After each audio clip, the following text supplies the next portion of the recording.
Oh guys, I found the saw for Lady Gaga synth. It's called the Schlager.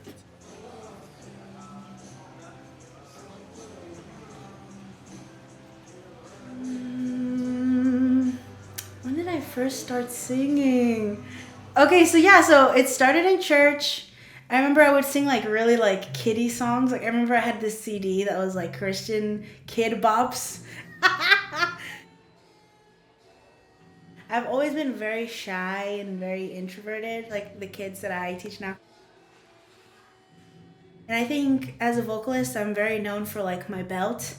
And I think I owe that to my mom for telling me like loud and proud, not like timid and small.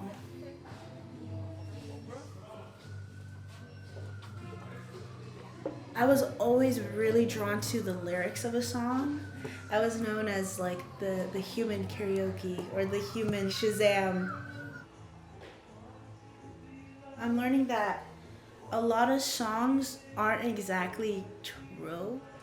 Like, how many moons I wrote about a person who I really liked, but me and this person were never even close to dating.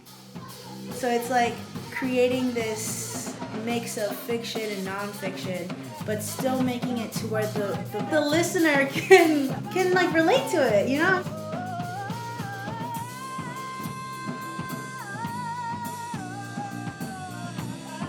The more I grow as a person, the more I feel that vulnerability comes out in my voice, and I'm less timid to sound ugly.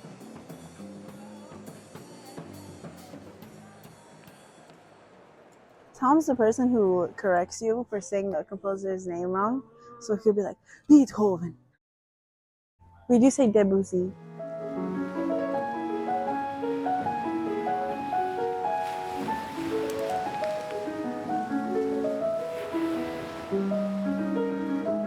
My uncle giving me a little iPod that's like 1 gigabyte. That was like my first like introduction into what made me love music. And there's just a lot of like 2000s pop music. Think like Jordan Sparks, Chris Brown, who else was like popping at the time? Fergie. It was a vibe, you had to be there. Well, so piano, I fell in love with it actually in elementary school. My elementary school teacher, she started like playing the piano in her classroom, and then I just knew, I was like, I love this. My parents, I would just like beg them for lessons. I did have an early passion, yeah. Hey, Dusty. Oh, let me give you your hook. Oh, my hook. Yes. Music school culture can be demanding. There's where my life truly began as not only a person, but as a musician. I met people that genuinely support me. Like, oh my God. Going to a high school where I felt like I was kind of like the lone wolf because nobody really liked music. I felt like, oh my gosh, like we're all so connected to each other. Like we all want to do the same thing. I applaud that I was brave enough to kind of stick with it, not give up, because there is a lot of times where I felt like giving up.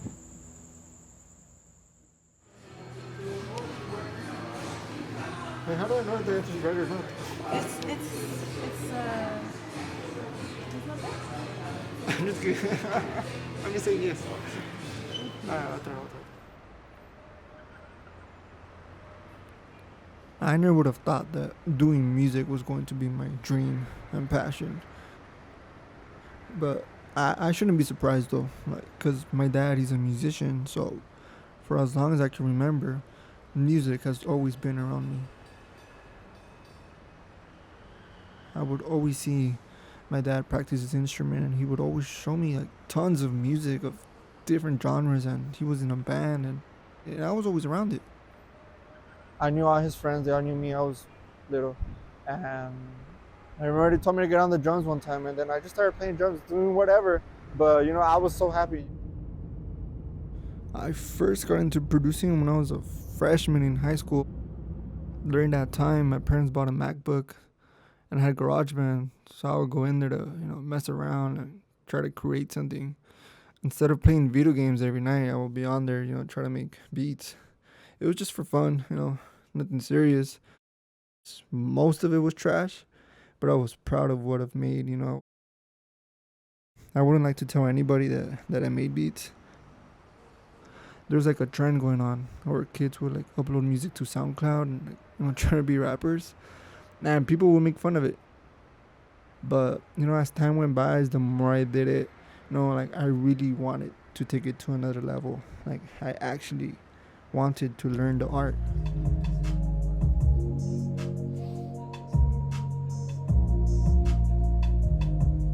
And now I'm like out here working with other artists, producing for them, making music almost every day, doing shows, dropping songs. Like this shit is lit.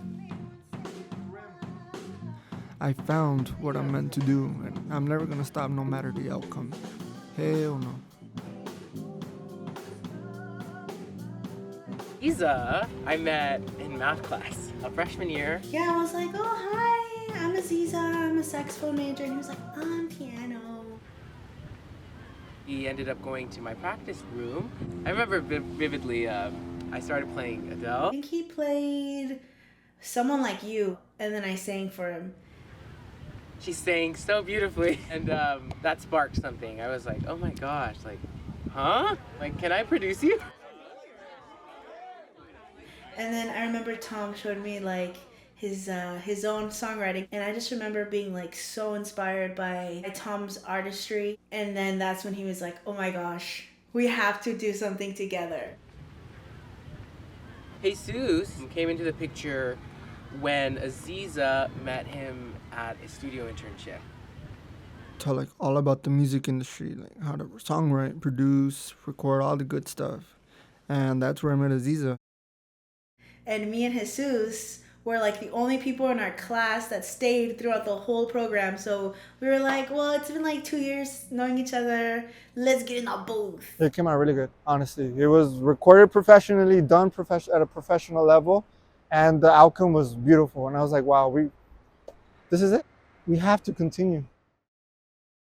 And a couple weeks later, she introduced me to Tom, and we got together and shared ideas in a session and got along instantly. I'm glad I met them both. So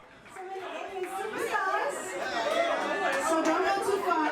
So to all the girls, gays, and nays, get ready to punch in because we need all the energy we can get. All right? Tom and Jesus were very different because Tom is more like soft indie, and Jesus is very rugged, full of masculine energy, reserved, but he still brought the heat, which is something that I think really inspired me and Tom to stay adventurous with the beats. When I started working with them, I got introduced to so many other genres, and it just helped me learn more and expand more as a producer. The way the modes have been working is Jesus hands me a beat and I listen to it and I let out whatever I feel.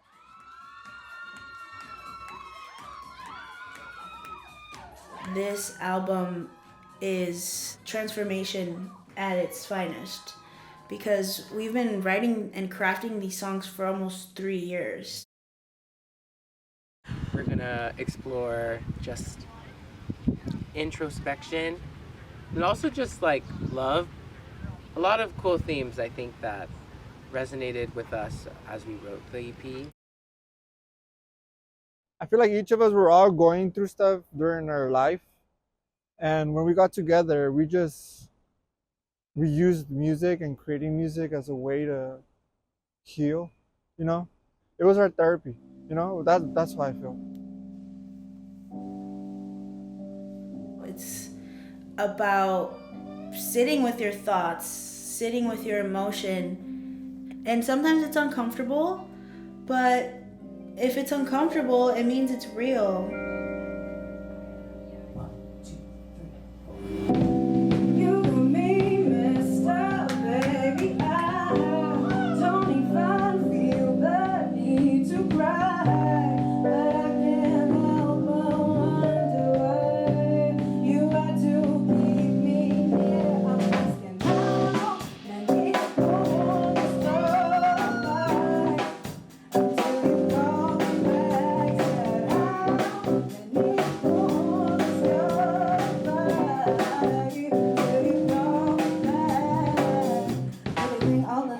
Got me feeling so bad for you. Tell me all your feelings, then I'll tell you what to do.